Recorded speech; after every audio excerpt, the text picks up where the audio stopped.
മിട്ടുവിൻ്റെ ഒരു ദിവസം. മിട്ടു രാവിലെ തന്നെ എഴുന്നേറ്റു.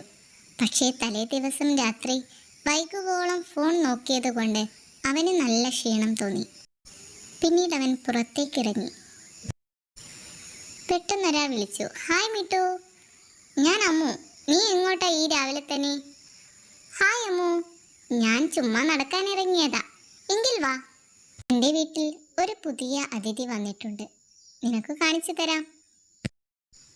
കോഴിക്കുഞ്ഞുങ്ങളും പുതിയ പൂന്തോട്ടവും അമ്മുവിൻ്റെ വീട്ടിലെത്തിയ മിട്ടു കണ്ടത് അത്ഭുതപ്പെടുത്തുന്ന കാഴ്ചകളായിരുന്നു. അവിടെ സുന്ദരമായ പൂക്കളും ക്യൂട്ടായ കോഴിക്കുഞ്ഞുങ്ങളും ഉണ്ടായിരുന്നു.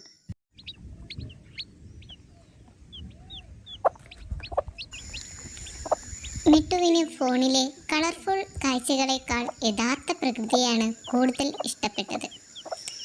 മിട്ടു പറഞ്ഞു, അമ്മു, ഈ പൂന്തോട്ടവും കോഴിക്കുഞ്ഞുങ്ങളും ഒക്കെ കാണാൻ എന്ത് ഭംഗിയാലേ.